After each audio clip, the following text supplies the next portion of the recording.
저는 오늘 읽은 이 말씀을 가지고 반드시 이루어지는 하나님의 일이라는 제목으로 하나님 말씀 증거하도록 하겠습니다. 유다의 제5대 왕이었던 여호람이 아내이자 어, 그리고 제6대 왕인 아하시아의 모친 아달랴는 아하시아가 죽자 유다 왕족을 죽이고 왕위를 차지했습니다. 하지만 다윗 언약을 주셨던 하나님은 여호람의 딸이었던 여호사브앗을 통해서 왕자 요아스, 갓난아기죠. 왕자 요아스를 몰래 숨깁니다. 그리고 아달랴가 유다의 여왕으로 등극을 하게 되고 6년이 지났습니다. 손자들을 다 피해 숙청을 통해서 제거해 버리고 자기 자신이 왕위에 앉았던 것이죠. 아달랴가 자신의 손자들을 죽이면서까지 왕위를 빼앗으려고 했던 이유, 우선 권력에 눈이 멀어서 그랬다고 생각해 볼 수 있습니다. 또 아합 왕가가 몰살을 당한 데에 대한 복수하려고 하는 그 마음이 있었기 때문에 그렇게 했다고 볼 수도 있습니다. 그리고 또 한 가지는 아달랴가 아합의 딸로서 아합 왕가가 몰락하자 남유다에서 정권을 차지함으로 남유다에서 아합 왕조를 어떻게든 이어가겠다는 의도를 가지고 그렇게 했다고 볼 수 있습니다. 근데 이것은 좀 더 넓은 측면에서, 그러니까 구속사적인 측면에서 볼 때 아달랴의 이런 행위의 배후에는 다윗의 자손 가운데 메시아를 나게 함으로 그를 통하여서 인류를 구원하려고 하는 이 하나님의 구원 계획을 방해하려는 사단의 관계가 있다고 보아야 합니다. 사단은 하나님의 구속사가 시작된 이후 끊임없이 이 위대한 구원 계획을 방해해 왔습니다. 하지만 사단의 이런 관계는 하나님을 경외했던 여호사브앗이라고 하는 한 여인을 통해서 무의로 돌아가고 말았습니다. 아무리 사단이 날뛰어도 결코 하나님의 구원 계획을 방해할 수 없다는 사실을 우리는 다시 한번 오늘 본문 말씀을 통해서 확인하게 됩니다. 오늘 말씀은 이렇게 피해 숙청을 통해서 여왕이 된 아달랴에 대항하여서 다시금 유다 왕국을 회복하려고 하는 준비가 계속되고 있음을 우리에게 보여주고 있습니다. 오늘 말씀이 우리에게 주는 교훈 몇 가지를 이제 생각을 해보도록 하겠습니다. 첫 번째 우리가 기억해야 될 것은 하나님의 뜻은 어떤 회방 가운데서도 반드시 이루어진다는 것입니다. 1절의 말씀을 보면 이렇게 말씀하고 있습니다. 제7년에, 그러니까 아달랴가 여왕으로 즉위한 지 7년이 지났다는 거죠. 여우야다가 용기를 내어 백부장 곧 여로함의 아들 아사랴와 여호하난의 아들 이스마엘과 오벳의 아들 아사랴와 아다야의 아들 마아세야와 시그리의 아들 엘리사밧 등과 더불어 언약을 세우매, 이렇게 말씀을 하고 있습니다. 아달랴가 여왕이 된 지 7년이 지났을 때 제사장 여우야다가 용기를 냈다라고 말씀을 하고 있고요. 그리고 백부장을 세워서 그들과 언약을 맺은 사실에 대해서 기록을 하고 있습니다. 그러면 이 어떤 언약을 맺었을까? 그 언약의 내용이 무엇일까? 우리는 3절을 미루어 보아서 그 언약의 내용에 대해서 짐작해 볼 수 있습니다. 3절을 보면 온 회중이 하나님의 전에서 왕과 언약을 세우매 여우야다가 무리에게 이르되 여호와께서 다윗의 자손에 대하여 말씀하신 대로 왕자가 즉위하여야 할지니, 이렇게 말씀을 하고 있습니다. 그러니까는 이 정통 다윗 왕과를 계승해야 된다는 거죠. 하나님께서 다윗에게 주셨던 그 다윗 언약이 계승되어야 할 것인데 이제 이것을 회복할 때가 왔다는 거예요. 그래서 이 왕자를 우리가 보호해야 함과 동시에 그를 이제 왕으로 세워야 된다는 것이죠. 근데 이렇게 7년이 지났을 때도 요아스는 7살밖에 되지 않았습니다. 근데 이 갓난아이에서 7살이 된 이제 어린아이죠. 어린아이가 된 이 요아스를 왕으로 세움으로 인해서 다윗 언약을 계승하려고 하는 그들의 이 선한 의도가 여기에 깔려 있다는 것을 우리는 보아야 합니다. 살인을 통해서 왕위에 앉고 백성들에게 이 바알을 섬길 것을 강요했던 아달랴는 그 뜻을 어려움 없이 이루어 가고 있는 것처럼 보였습니다. 근데 이게 오래가지 않았다는 게 중요합니다. 하나님께서는 요아스를 세우실 그 때를 기다리고 계셨고 때가 되자 여호야다를 통하여서 그에게 용기를 주어서 이 모든 일, 아달랴를 대항하는 일을 준비시키고 계셨던 것입니다. 때가 차게 되자 하나님께서는 사람들을 일으켜 아달랴를 심판하셨다는 것입니다. 이것이 우리에게 알려주는 메시지는 매우 분명하다고 할 수 있습니다. 하나님의 뜻은 어떤 시련이나 회방이 있어도 반드시 성취된다는 것입니다. 지금은 악이 득세하는 것 같고 악한 자들의 괴계가 다 이루어지고 있는 것처럼 보여도 그것이 영원하지 않다는 것입니다. 잠시 잠깐일 뿐이라는 것입니다. 시편 73편에서 이 아삽이 가지고 있었던 그 고민과 걱정도 그거 아닙니까? 경건하게 사는 사람은 더 어려운 일과 힘든 고난을 당하는 것 같고 악을 행하고 불법을 행하는 자들은 더 잘 사는 것 같아요. 그게 그의 고민이었다는 것입니다. 근데 그 성전에 들어갈 때 그들의 종말을 깨닫게 되죠. 거기에 심판이 이루어지는 그 성전에 들어가서 그는 그들의 마지막의 모습을 보게 됩니다. 지금은 그들이 잘 살고 그리고 목에 기름이 흐르고 모든 것이 다 좋아 보이지만 마지막 하나님이 심판하실 그때 짐승의 울부짖음 소리가 들리고 피가 난장 그 성전에 들어갈 때 그가 그들의 마지막의 종말을 깨닫게 되었다는 것입니다. 영원하지 않다는 거죠. 하나님께서는 아무리 어둡고 죄악이 관영했던 시대 가운데서도 그 선한 뜻을 섭리를 이루어 오셨고 지금도 그렇게 하십니다. 그러므로 우리는 어떤 상황 가운데서도 이 하나님의 선한 뜻이 우리의 삶 가운데 이루어질 것을 인내로 기다릴 수 있어야 합니다. 왜냐하면 우리의 상황이 지금 너무 좋지 않고 또한 하나님의 계획과 뜻이 과연 이루어질까 이런 의구심이 우리에게 있을지 몰라도 무슨 일이 있어도 하나님의 뜻은 이루어지기 때문입니다. 이에 소망이 없는 이 세대 가운데서도 우리는 하나님의 역사를 바라보며 믿음의 간구를 드릴 수 있습니다. 오늘 말씀과 기도를 통해서 하나님의 마음을 배우시고 또한 그 뜻을 선하게 이루어 가실 하나님을 바라보는 그런 인내하는 그 믿음을 달라고 여러분 기도하시기 바랍니다. 두 번째로 성도들에게 맡겨진 각각의 사명은 하나님의 뜻을 이루기 위한 일임을 오늘 말씀을 통해서 확인할 수 있습니다. 4절부터 7절까지의 말씀을 보면 제사장 여호야다가 자기와 뜻을 같이 하기로 한 자들에게 사명을 맡기는 장면이 기록이 되어 있습니다. 그래서 3분의 1은 문을 지키고 3분의 1은 왕궁에 있고 3분의 1은 기초문에 있고 백성들은 성전 뜰에 있으라고 말합니다.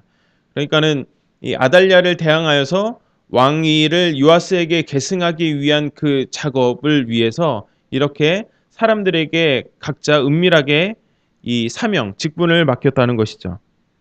각자 맡겨진 그 직분이 다를지 모르지만 이들은 모두 한 가지 목표를 위해 헌신하고 있습니다. 그것은 사악한 아달랴 여왕을 왕위에서 몰아내고 하나님의 언약에 합당한 요아스를 왕으로 세우는 일이었습니다. 즉 이들 모두는 하나님의 뜻을 세우는 일에 헌신하고 있었다는 것이죠. 그러므로 이들이 각각 서 있는 그 자리는 중요하지 않은 자리가 하나도 없었습니다. 모두가 중요했고 이들이 지켜야 할 자리였다는 것입니다. 인간적인 시각으로 보면 그 일을 주도하는 여호야다가 가장 중요한 일을 하고 그 아래에서 군대를 지휘하는 백부장들은 좀 덜 중요하고 군사들은 이들에 비해서 별로 중요하지 않게 여겨질 수 있습니다. 왜냐하면 인간적인 관점에서 보면 그렇다는 거죠. 무언가 앞에서 진두지휘하는 사람이 가장 중요하게 여겨진다는 것이죠. 하지만 하나님의 관점에서 이들은 모두 중요한 사람들이었습니다. 왜냐하면 하나님의 뜻을 이루기 위해서 모두가 그 자리에 있어야 됐기 때문입니다. 만약 이들 중 누구라도 그 자리를 지키지 않거나 언약의 내용을 누설한다면 이 일은 온전히 이루어질 수 없었을 것입니다. 우리는 이를 통해서 우리가 하나님 앞에서 감당하는 사역을 돌아보지 않을 수 없습니다. 우리도 각각 삶의 자리가 다르고 형편이 다르지만 한몸된 교회의 공동체에 속한 지체로서 감당해야 할 직분과 사명들이 우리 가운데 있습니다. 그리고 모든 사역, 직분, 사명들 어느 것 하나 빠짐없이 그것은 하나님 앞에서 고귀하고 아름다운 것입니다. 왜냐하면 각자 속한 자리에서 충성스럽게 선한 일을 위해서 합력할 때 우리 교회가 온전히 세워지고 하나님의 뜻이 이루어질 수 있기 때문에 그렇습니다. 만일 오늘 본문에서 이 일을 주도하는 여호야다만 있고 다른 백부장들이나 군사들은 가담하지 않았다고 하면 이거 아무런 일도 아니게 되었을 것입니다. 하나님의 뜻을 세우지 못했을 것입니다. 우리가 섬기는 교회에서도 마찬가지입니다. 교회 안에 만약에 목회자만 있고 평신도들이 없다고 생각을 해보시면 그것은 온전한 교회의 모습이 아니라는 것입니다. 그러므로 우리가 어떤 자리에서 어떤 일을 감당하건 그것은 모두 귀하신 하나님의 뜻을 이루기 위한 축복된 사역임을 우리는 기억해야겠습니다. 그래서 우리에게 주어진 그 사명이 어떤 것이건 하나님 앞에서 오늘도 우리는 충성되고 그것을 성실하게 감당해야 될 것입니다. 또 하나 우리가 오늘 본문을 통해서 살펴볼 수 있는 사실 한 가지는 하나님의 역사는 인간의 순종을 통하여서 이루어진다는 것입니다. 이 8절부터 11절까지의 말씀을 보면 드디어 유다 왕권을 회복하기 위한 본격적인 일이 진행됨을 우리에게 알려주고 있습니다. 이 역사는 전적인 그들의 순종을 통해서 이루어지는데요. 이 8절을 보면 레위 사람들과 모든 유다 사람들이 제사장 여호야다가 명령한 모든 것을 준행하여 이렇게 말씀을 하고 있습니다. 준행하여 행했다는 것이죠. 그들은 각자 맡은 사명의 자리를 잘 지켰을 뿐만 아니라 때가 되자 일사불란하게 움직였습니다. 그리고 요아스를 왕으로 세웁니다. 11절의 말씀을 보면 무리가 왕자를 인도해 내어 면류관을 씌우며 율법책을 주고 세워 왕으로 삼을새 여호야다와 그의 아들들이 그에게 기름을 붓고 이러기를 왕이여 만세수를 누리소서 하니라. 이렇게 말씀을 하고 있습니다. 아달랴는 자신의 손주들을 죽여가면서 불법적으로 왕이 되었지만 요아스는 성전에서 면류관을 쓰고 율법책을 가지고 기름 부음을 받아 이 절차로 보면 이게 적법한 절차거든요. 이런 적법한 절차를 통하여서 왕이 됩니다. 비록 아달랴의 편에서 보면 이것이 반역이었을지라도 하나님의 구원 계획에서 볼 때 이 일은 하나님께서 이루시고자 하신 뜻이었습니다. 그리고 이 역사는 사명의 자리를 충성스럽게 지키고 때가 되자 순종하여 움직인 헌신된 사람들에 의해서 이루어졌다는 사실을 우리는 기억해야 됩니다. 하나님은 우리 한 사람 한 사람을 통하여서 일하십니다. 하나님께 전적으로 헌신되어 언제든지 순종할 준비가 된 그 사람들을 통하여서 일하신다는 것입니다. 그분의 구원 계획을 이루어 가시죠. 그 귀한 사명을 우리 모두에게 맡기셨다는 것입니다. 하나님 스스로 이 일을 해나가실 수도 있지만 우리에게 맡겨주심으로 우리가 그 사명을 감당하도록 하셨습니다. 그러므로 우리는 늘 죄악을 멀리하고 하나님의 뜻이 바로 나의 삶을 통해서 이 악한 세대 가운데 온전히 세워질 수 있도록 기도해야 할 것입니다. 오늘도 우리가 드리는 주일 예배를 통하여서 세상의 죄악을 이길 힘을 주시는 주님의 은혜를 간구해야겠습니다. 그리고 하나님의 뜻이 이루어지고자 하는 그 자리에 내가 서 있기를, 그리고 내가 그 순종으로 나아갈 수 있기를 기도해야겠습니다. 이제 말씀을 생각하시면서 우리 함께 한 목소리로 기도하도록 하겠습니다. 하나님의 뜻은 어떤 회방 가운데서도 반드시 이루어집니다. 우리가 그 하나님의 역사를 바라보는 믿음을 늘 가지고 어떤 상황 가운데서도 그 하나님의 뜻만을 신뢰하게 해달라고 기도하시기 바랍니다. 또한 우리에게 맡겨진 각각의 사명은 하나님의 뜻을 이루기 위한 일입니다. 그래서 우리가 서 있는 그 자리에서 우리가 불평하지 아니하고 하나님께서 맡겨주신 그 사명을 충성스럽게 감당할 수 있는 순종하는 믿음을 우리에게 달라고 다 함께 한 목소리로 기도하도록 하겠습니다. 기도하겠습니다. 사랑이 많으신 아버지 하나님, 은혜와 사랑을 감사를 드립니다. 아버지, 오늘도 주님께서 구별하신 귀한 주일 하나님 앞에 나와서 우리가 이렇게 예배를 드리고 또한 아버지 정말로 기도로 오늘 하루를 시작하게 하심을 감사를 드립니다. 아버지 하나님, 오늘 말씀을 통하여서 우리에게 주시는 교훈을 생각해 보게 하심을 감사를 드립니다. 하나님의 뜻은 인간의 아무리 악해 보이고 또한 그것이 무너지지 않을 것처럼 보여도 반드시 이루어진다는 사실을 우리는 보게 됩니다. 아버지 하나님, 우리 사람들에게 너무나도 많은 생각이 있지만 오직 여호와 하나님의 뜻만이 완전히 서며 또한 아버지 역사를 이루어가는 것을 우리가 보게 됩니다. 아버지 하나님, 우리가 오늘도 죄악이 관영한 세상 가운데서 살아갈 때에 아버지 악이 득세하는 것 같아서 우리가 더 염려하고 실망하고 낙심하는 것이 아니라 아버지 하나님, 마침내 회복하실 주님의 구원의 날을 바라보며 아버지 날마다 우리가 주님 앞에 간절히 주님을 붙들며 기도하고 또한 주님의 선한 뜻을 바라보는 인내하는 그 믿음을 달라고 아버지 오늘도 간구할 수 있는 시간이 될 수 있도록 주님 인도하여 주시옵소서. 아버지 하나님, 또한 주님께서 각자 우리에게 맡겨주신 그 사명이 있습니다. 아버지 그 안에서 우리가 맡겨진 사명의 일들을 잘 감당하고 아버지 우리가 불평불만하지 않고 순종할 수 있는 하나님의 백성들이 될 수 있기를 간절히 원합니다. 아버지 하나님, 오늘도 우리 주일 예배 가운데 우리가 섬겨야 하는 또한 봉사하는 여러 가지 직분들이 우리 가운데 있는데 아버지 그것을 우리가 스스로 하찮게 여기지 아니하고 하나님 정말로 주님의 몸된 교회를 세우는 그 귀한 사명임을 우리가 기억하며 하나님 앞에 기도함으로 아버지 하나님 정말로 하나님 앞에 겸손함으로 이 맡겨진 사명을 잘 감당할 수 있는 하나님의 백성이 될 수 있도록 주님 인도하여 주시옵소서. 아버지 하나님, 우리가 그렇게 살아갈 때에 교회가 교회 될 수 있고 또한 아버지 하나님 신자가 신자된 삶으로서 하나님 앞에 영광 올려드릴 수 있다는 사실을 기억할 수 있기를 간절히 원합니다. 주님, 그래서 오늘도 주시는 그 말씀을 통해서 우리가 은혜를 얻고 아버지 일주일을 승리하며 살아갈 수 있는 새 힘을 공급받을 수 있는 귀한 아버지 주일 예배가 될 수 있도록 인도해 주시옵소서. 그래서 우리 한 사람 한 사람이 각자 서 있는 그 삶의 영역에서 하나님을 나타내고 또한 주님께서 우리의 삶 가운데 주시는 그 교훈을 아버지 삶으로 실천하고 나아갈 수 있는 그런 복된 하나님의 백성들이 될 수 있도록 인도하여 주시고 붙들어 주시옵소서. 우리 한 번 더 기도하도록 하겠습니다. 이 시간 기도하실 때는 오늘 주일 예배를 위해서 우리 한 목소리로 기도하도록 하겠습니다. 오늘도 목사님을 통하여서 주시는 그 말씀이 우리의 심령을 쪼개고 또한 주님 앞에 우리가 세워질 수 있는 귀한 헌신을 그러한 다짐하는 귀한 말씀이 될 수 있도록 주님께서 은혜 달라고 기도하시고 또한 모든 주일학교 예배 가운데서도 교사와 교육자들이 하나가 되어서 정말로 하나님의 임재가 충만한 예배를 드리고 또한 많은 다음 세대들이 예배의 자리에 나와서 함께 기쁨의 잔치로 하나님 앞에 영광 올려드릴 수 있는 예배가 될 수 있도록 은혜 달라고 한 목소리로 기도하도록 하겠습니다. 기도하겠습니다.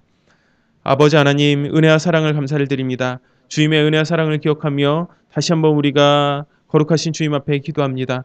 오늘 주님 앞에 드릴 귀한 예배를 놓고 주님 앞에 기도합니다. 하나님 아버지, 오늘도 담임 목사님을 통하여서 선포되는 그 말씀을 통하여서 아버지, 우리가 주님 앞에 온전치 못했던 것, 또한 순종하지 못했던 것, 또한 아버지 알고 있지만 행하지 못했던 것들을 다시 한번 깨우치게 하시고 아버지 정말 우리의 삶이 변화될 수 있는 그런 귀한 말씀으로 세워주시기를 간절히 원합니다.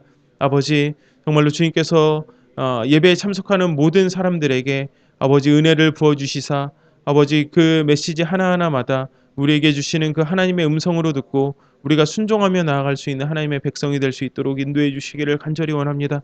아버지 하나님 정말로 많은 하나님의 자녀들이 예배의 자리 가운데 나와서 하나님 앞에 주님을 경외하고 높여드릴 수 있는 자리가 될 수 있기를 간절히 원합니다. 아버지 하나님 은혜 주시고 주님께서 함께하여 주시는 그 영광의 자리 가운데 우리가 나아갈 수 있도록 인도해 주시옵소서. 또한 아버지 하나님 오늘 영아부서부터 청년부에 이르기까지 또한 다음 세대의 사역도 있습니다. 아버지 그 일을 충성스럽게 오늘도 감당하는 교사들을 기억하시고 또한 아버지 하나님 교육자를 기억하여 주셔서 주님 우리가 기도로 그 모든 예배를 세워가고 준비하고 또한 아버지 하나님 정말로 주님의 임재를 간절히 갈망하며 아버지 우리가 예배를 준비할 수 있도록 인도해 주시옵소서. 또한 많은 다음 세대가 이 예배의 자리 가운데 나와서 하나님 앞에 예배드리고 또한 아버지 그 삶 가운데 주시는 하나님의 음성을 들을 수 있는 아버지 귀한 예배의 자리가 될 수 있도록 주님 붙들어 주시고 인도하여 주시옵소서.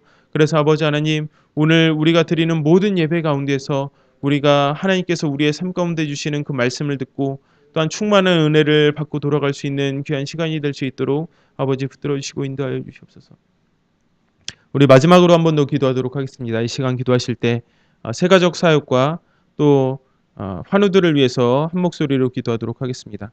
오늘도 세가족 사역을 통하여서 주님께서 택함을 받은 많은 백성들이 우리 가운데 나오고 또한 우리가 그들을 놓치지 않고 하나님의 온전한 사람으로 세워가는데 부족함이 없게 해달라고 모든 세가족 교사와 교육자에게 은혜 달라고 이 시간 기도해 주시기 바랍니다. 또한 오늘도 이 예배의 자리를 기억하지만 몸이 아파서 노안 때문에 병원에 있어서 이 자리에 나오지 못하고 있는 환우들을 기억하시고 또한 그들을 주님께서 속히 회복해 달라고 또 함께 나와서 믿음의 교제를 할 수 있게 해달라고 다 함께 한 목소리로 기도하도록 하겠습니다. 기도하겠습니다. 거룩하신 아버지 하나님 주님의 은혜와 사랑을 의지하며 우리가 다시 한번 기도합니다. 아버지 우리 세가족 사역과 또한 아버지 주님께서 우리의 삶 가운데 주신 아버지 그 은혜를 놓고 우리가 다시 한번 기도합니다. 또한 아버지 우리가 환우들을 놓고 주님 앞에 간절히 기도합니다. 아버지 주님께서 우리 가운데 아버지 아현교회를 83년 전에 이곳 가운데 세우시고 아버지 지금까지 아버지 많은 지역의 주민들을 구원할 수 있도록 주님께서 그 귀한 사명을 감당하게 하셨사오니 주님 남아있는 모든 시간 가운데서도 아버지 우리가 그 일을 충성되게 감당할 수 있는 우리 아윤교회가 될 수 있도록 주님 붙들어 주시고 인도하여 주시옵소서. 또한 아버지 하나님 인도하여 주셔서 아버지 우리 모두가 하나님께서 우리의 삶 가운데 이루시고자 하는 그 놀라운 뜻과 계획들을 온전히 이루어갈 수 있는 하나님의 자녀들이 될 수 있도록 인도해 주시기를 간절히 원합니다. 아버지 하나님 정말로 오늘도 세가족 사역을 통하여서 많은 하나님의 백성들을 이곳 가운데 보내주시고 또한 아버지 우리가 그 영혼들을 놓치지 아니하고 사랑으로 감싸주고 또한 아버지 믿음으로 세워주며 하나님 정말로 영적인 거목이 되기까지 그들을 사랑하고 아껴줄 수 있는 그러한 모든 세가족부 교사들과 또한 교역자가 될 수 있도록 주님 붙들어 주시기를 간절히 원합니다. 그래서 아버지 하나님 정말로 많은 사람들이 교회에 나오지 않고 많은 사람들이 교회를 떠나가고 있는 어려운 시대라고 하지만 아버지 우리의 이 귀한 사역을 통하여서 날마다 열매 맺히는 것들을 우리가 보게 되고 하나님의 역사를 경험할 수 있도록 주님 보호하여 주시옵소서. 또한 아버지 안에 오늘도 환우를 기억하여 주시고 그들 모두가 하나님의 그 온전하신 뜻 가운데서 세워져 가며 하나님 정말로 회복되는 그 역사가 일어날 수 있도록 주님 붙들어 주시기를 간절히 원합니다. 그래서 아버지 다시금 우리와 함께 믿음의 교제를 하고 또한 하나님께서 주시는 은혜를 모두가 다시 한번 나누고 누리게 될 수 있는 그 회복의 날이 속히 올 수 있도록 주님 붙들어 주시고 인도해 주시옵소서. 살아계신 아버지 하나님, 오늘도 주님께서 구별하신 귀한 주일 이 아침에 나와서 우리가 하루의 모든 사역을 준비하며 기도로 시작하게 하심을 감사를 드립니다. 오늘도 우리에게 주신 이 메시지를 우리가 기억합니다.